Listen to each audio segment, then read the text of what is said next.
வணக்கம் my dear வாசகர்களே. கடந்த 9 அத்தியாயங்களில் என்னால முடிஞ்ச வரைக்கும் எங்களோட வாழ்க்கைய பத்தியும், நாங்க வளர்ந்த விதத்த பத்தியும் ஏதோ எனக்கு தெரிஞ்ச மாதிரி ஓரளவுக்கு சொல்லியிருக்கேன். அவ்வளோதானா உங்களோட வாழ்க்கை? அப்படின்னு நீங்க கேட்கறது எனக்கு தெரியுது. இருந்தாலும் ஒவ்வொரு சின்ன விஷயத்தையும் நம்மால ஒரே டைம்ல சொல்லிற முடியாது. ஒரு சில முக்கியமான நிகழ்வுகள கொஞ்சம் சுவாரஸ்யமா சொல்ல ட்ரை பண்ணியிருந்தேன். அந்த வகையில இன்னைக்கு அத்தியாயத்துல எங்க ஊர்ல நடக்கிற சில முக்கியமான திருவிழாக்களையும் அதுல வர்ற சுவாரஸ்யங்களையும் பத்தி பாப்போம். எங்கள பொறுத்த வரைக்கும் மிக முக்கியமான திருவிழா ஐயர்மலை தேர் திருவிழா, பாம்பலம்மன் கோவில் திருவிழா, இது போக கரூர் மாரியம்மன் கோயில் திருவிழா. இதுதான் மிக முக்கியமான திருவிழாக்கள்.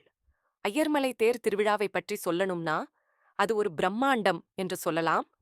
ஐயர்மலை தேர் திருவிழா இது மொத்தமா ஒரு 15 நாள் நடக்கும். முக்கியமா திருவிழா 3 நாள் சிறப்பா நடக்கும். திருவிழாக்கு கொடியேற்றி அடுத்த ஒரு வாரத்துல சாமிக்கு கல்யாணம் நடக்கும். அது முடிஞ்சு கோவில சுத்தி வழிநெடுக கடைகள் போட ஆரம்பிச்சு இருப்பாங்க. திருவிழா நெருங்கும் போது இம்மி இடமில்லாமல் மக்கள் கூட்டம் அலைமோதும். நாங்கெல்லாம் தேர் இழுப்பதுக்காக முன்னாடி நாளே போயிருவோம்.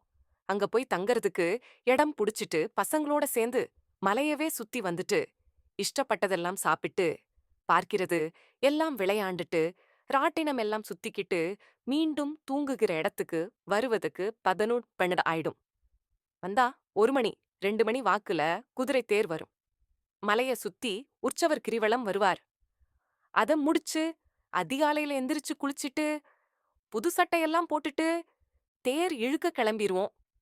அந்த தேர் டன் கணக்குல மரத்தாலையும் இரும்பாலையும் செய்யப்பட்டு கலர் கலர் துணிகளால அலங்கரிச்சு குதிரைகளை பூட்டி வடம் பிடிக்க தயாராக இருக்கும்.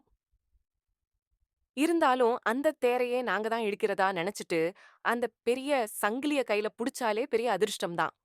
அவ்வளவு கும்பல்ல வடம் புடிச்சு இழுத்து கொஞ்ச தூரம் போய் அந்த கும்பல்ல இருந்து வெளியே வந்து அப்பாடின்னு பெருமூச்சு விடுவோம். இப்போ அந்த தேர் நகர்ந்து வர்றது நினைச்சாலும் என் உடம்பெல்லாம் சிலிர்க்க வைக்கிறது. தேர் மலையை சுத்தி வருவதற்கு 3 நாள் ஆகும். மக்கள் வெள்ளம் என திரண்டு வந்து 3 நாளும் மாத்தி மாத்தி இழுத்து தேர 3ஆம் நாள் நிலைக்கு கொண்டு வருவாங்க. ஐயர்மலை திருவிழா நாளே ஷேர் மிட்டாயும் பொம்மை கடைகளும் தான் அதிகம். இப்படியே ஐயர்மலை திருவிழா முடிய அடுத்ததா பாம்பலம்மன் திருவிழா மே மாசத்துல எல்லாருக்கும் பள்ளி விடுமுறையா இருக்கும். அதுவே பெரிய சந்தோஷம். மே மாத கடைசியில இந்த பாம்பலம்மன் கோவில் திருவிழா வெகு விமர்சையாக நடக்கும். இங்கேயும் 15 நாளைக்கு முன்னாடியே கம்பத்த நட்டு ஒரு வாரத்துக்கு முன்னாடி பால்குடம் எடுப்பாங்க. அப்புறம் டெய்லி ஒரு பூச்சொரிதல் விழா நடக்கும். இங்கேயும் திருவிழா 3 நாளைக்கு நடக்கும். முதல் நாள் இரவு கரகம் பாலித்து, 2ஆம் நாள் அக்னி சட்டி அழகுனு பக்தர்கள் தங்களோட நேர்த்திக்கடன் செலுத்துவாங்க. 3ஆம் நாள் கிடா சேவல் கோழின்னு அசைவ விருந்து போட்டு குதூகலமா இருக்கும்.